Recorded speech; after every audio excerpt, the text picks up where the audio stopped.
알아두면 쓸데많은 삼국지 이야기. 14번째 이야기. 불쌍한 저를 하루라도 빨리 이곳에서 구해주세요.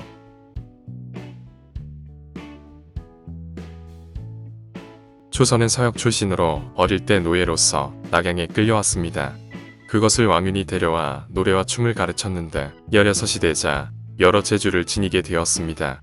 왕윤은 그런 초선을 아껴 친딸과 다름없이 대하였습니다.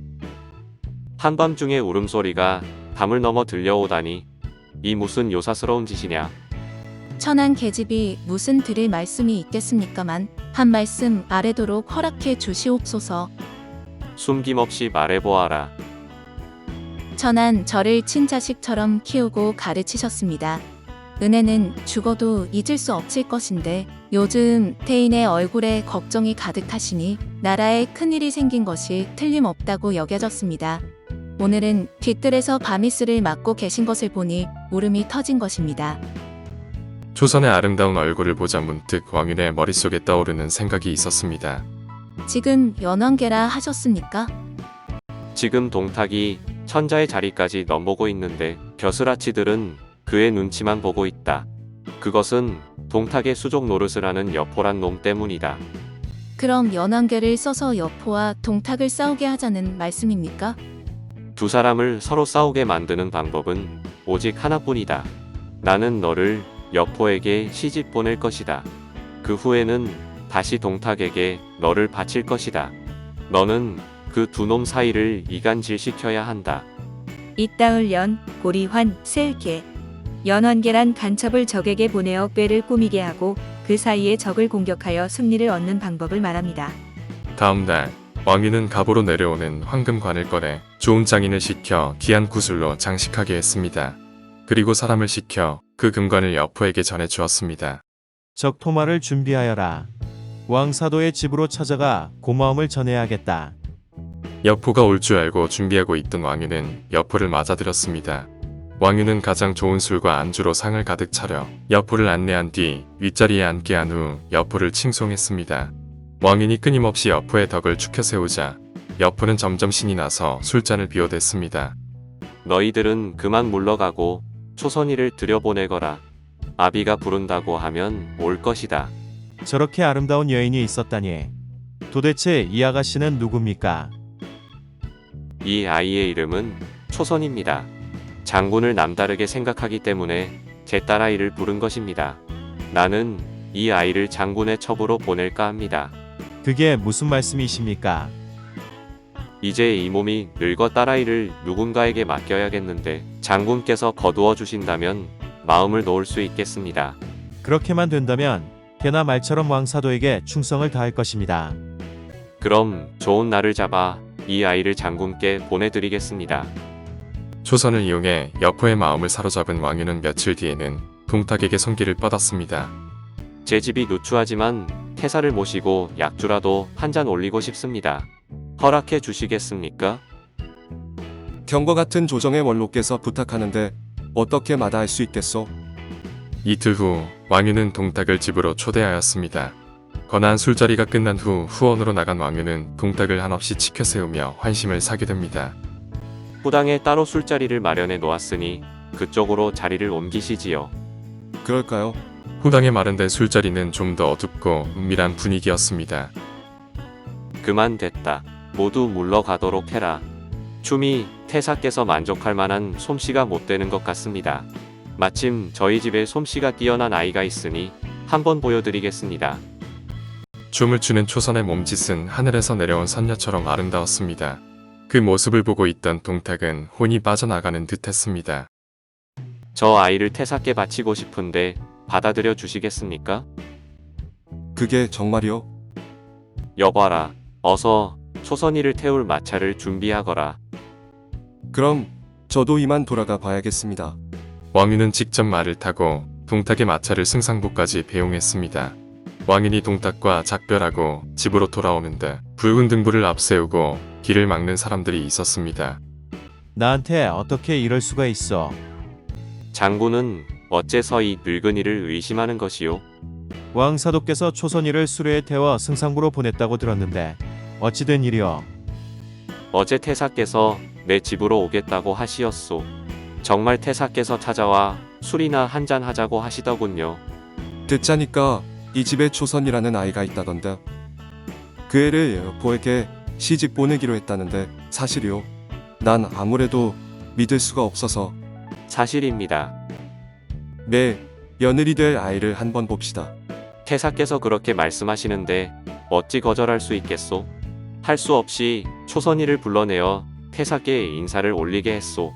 내가 직접 데려가서 여포와 짝을 지어주겠소. 태사께서 그렇게 말씀하시는데 어떻게 망설일 수 있겠소? 그래서 곧 수레를 준비시켜 승상부로 보낸 것이요. 제가 미련해서 착각을 한 모양입니다. 내일 정식으로 용서를 빌겠습니다. 승상부로 돌아간 여포는 밤새도록 동탁이 자신을 불러주기만을 기다렸습니다. 그러나 밤이 새도록 기다려도 아무런 소식이 없자 여포는 아침이 밝자마자 승상부로 달려갑니다. 태사께서는 어디에 계시느냐?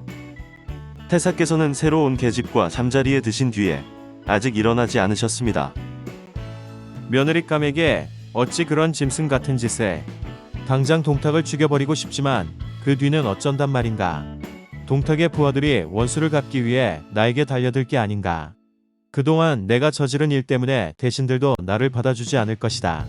참고 후일을 기약하자. 하지만 여포가 초선을 만날 기회는 좀처럼 찾아오지 않았습니다. 동탁은 아름다운 초선에게 빠져 한 달 동안이나 방 밖으로 나오지 않았습니다. 그러다 보니 늙은 동탁은 몸을 가누지 못해 병을 얻어 자리에 눕게 되었습니다. 초선은 동탁 곁에서 밤낮을 가리지 않고 극진히 간호했습니다. 뜻을 이루기 위해서는 동탁의 신임을 얻어야 했기 때문입니다. 여포는 동탁이 병이 났다는 소식을 듣고 병문안하기 위해 그의 처소로 갔습니다. 그곳에서 초선을 만나 애틋한 시선을 보내던 여포는 동탁의 눈에 띄게 됩니다. 뭘 하고 있는 것이냐? 내가 감히 내 여자를 희롱하는 게냐? 여봐, 저놈이 다시는 승상부에 얼씬도 하지 못하게 하라. 이런 사실을 알게 된 이유는 동탁을 찾아 중재를 하게 됩니다. 태사의 꿈은 천하를 얻는 것이 아니옵니까? 그걸 왜 새삼스레 물으시오? 그런데 어찌하여 작은 잘못을 가지고 여포를 꾸짖으셨습니까?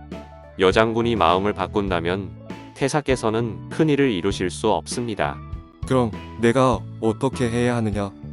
빨리 여포를 불러들이셔서 상금을 내리시고 화를 풀어주시옵소서.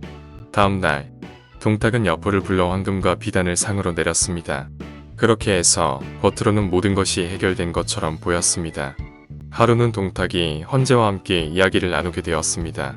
그 기회를 노려 여포는 적토마를 나는 듯 몰아서 초선이 있는 승상부로 달려갔습니다. 죽기 전에 장군님께 억울한 사정을 말씀드릴 수 있게 되어 다행입니다. 죽다니, 그게 무슨 소리여? 이제 저는 장군님을 모실 수 없는 몸이 되었습니다. 아니요. 이 세상에서 그대를 아내로 삼지 못한다면 어찌 영웅이라 할 수 있겠어. 불쌍한 저를 하루라도 빨리 이곳에서 구해주세요. 제발. 한편 천자와 이야기를 나누던 동탁은 여포가 보이지 않자 급히 승상부로 수레를 달렸습니다. 결국 여포와 초선이 후원해서 다정이 있는 모습을 보게 된 동탁은 여포를 죽이겠다고 달려들고 여포는 주랭앙을 치게 됩니다. 등을 돌리려는 두 사람 사이를 이유가 다시 나서 중재를 하게 됩니다. 초선은 어여쁜 계집에 지나지 않지만 여포는 천하를 얻는데 큰 도움이 될 장수이옵니다. 태사께서 여포에게 초선을 내리신다면 여장군이 얼마나 감격하겠습니까? 내 말대로 여포에게 초선을 주어야겠다. 역시 태사께서는 천하를 다스릴 큰 그릇이옵니다. 그러나 초선은 동탁에게 여포에게 가느니 차라리 죽겠다고 위협해 동탁의 마음을 바꿔놓습니다. 동탁은 그날로 초선을 데리고 미호성으로 출발하였습니다. 배웅하는 신하들 틈에는 밤사이 잠을 이루지 못한 여포도 기어 초선을 바라보고 있었습니다. 울분을 사귀고 있는 여포에게 어민이 접근하여 여포의 마음을 완전히 뒤흔들어 놓게 됩니다. 지금은 화를 가라앉힐 때입니다. 일이 밖으로 새어나가면 우리 두 사람 모두 화를 당할 것입니다. 그럼 그 늙은 도적을 언제 죽이라는 말이오? 때를 기다리십시오. 제가 따로 계책을 세우겠습니다. 왕유는 거사를 이루기 위해 예전부터 서로 뜻이 통해왔던 순서와 황화를 자신의 집으로 불러들였습니다. 제 생각으로는 말 잘하는 사람을 동탁이 있는 미호성으로 보내서 장안으로 끌어들여야 할 것 같습니다. 그 후에는 여포로 하여금 조문 앞에 숨어 있다가 동탁이 들어오는 순간 목을 베어버리게 하면 됩니다. 누가 미어로 가서 동탁을 떼어낼 수 있단 말이오? 이숙이란 자가 있습니다. 그는 여포를 꼬드겨 동탁의 편에 서게 한 사람인데 공을 세웠음에도 벼슬을 높여주지 않자 마음속으로 동탁을 원망하고 있다고 들었습니다. 다음 날 왕유는 여포를 불러 이숙을 끌어들일 일을 의논했습니다. 예전에 공이 나를 설득해 동탁에게 투항하게 만들었어. 그런데 동탁은 천자를 기만하고 백성들을 괴롭히는 악독한 자였어. 그래서 조정의 원로 대신들과 의논한 바 이 몸이 동탁, 그 늙은 도적을 없애고자 하오. 나도 마찬가지외다. 같은 뜻을 가진 사람이 없어 안타까워했을 뿐이오. 공께서 할 일은 천자의 조서를 가지고 미호로 가서 동탁을 장안으로 깨어내는 것이오. 이 일이 성공적으로 끝난다면 공에게는 더욱 높은 벼슬이 내려질 것이요. 다음 날 이숙은 천자의 주서를 들고 미호성의 동탁을 찾아갔습니다. 천자께서 어쩐 일로 조서를 내리셨을꼬? 다름이 아니라 제위를 선양하시는 일로 문무 대신들과 의논을 하시려는 것입니다. 제위 선양, 꿈에도 그리던 일이 이렇게 쉽게 이루어지다니. 동탁은 이미 천자가 된 듯 거드름을 피우며 미호성을 출발하였습니다. 동탁은 길을 재촉하여 다음 날 장안성에 도착하였습니다. 동태사의 행차시다. 어서 문을 열어라. 이 많은 군사가 모두 황궁으로 들어갈 수는 없습니다. 들어가려거든 태사 혼자만 들어가십시오. 이것들이 감히 어느 안전이라고. 그만둬. 저놈들 말이오 옳다. 황제를 뵙는데 이 많은 군사들을 데리고 갈 필요는 없다. 내가 나올 때까지 밖에서 대기하도록 하라.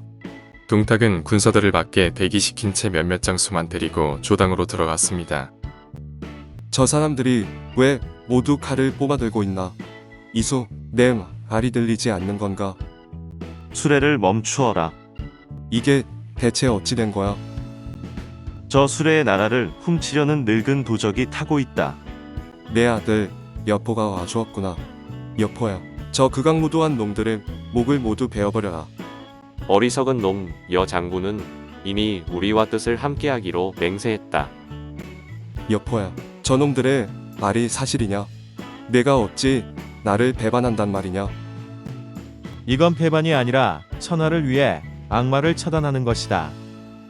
이것이 바로 절대 권력을 누리며 황실을 농락한 동탁의 마지막이었습니다. 왕유는 여포와 황보숭 등을 미호성으로 보내 동탁의 재산을 거둬들이게 했습니다. 미호성에는 곽사, 이각 등 동탁의 부하 장수들이 군사 3처를 거느리고 있었지만 동탁의 목이 잘렸다는 소식을 들은 뒤 양주로 달아나 성은 텅 비어 있었습니다. 텅 비어 있는 미호성에 들어간 여포는 제일 먼저 초선을 찾았습니다. 그 사이 황보숭은 동탁의 친족을 모조리 베어버렸습니다.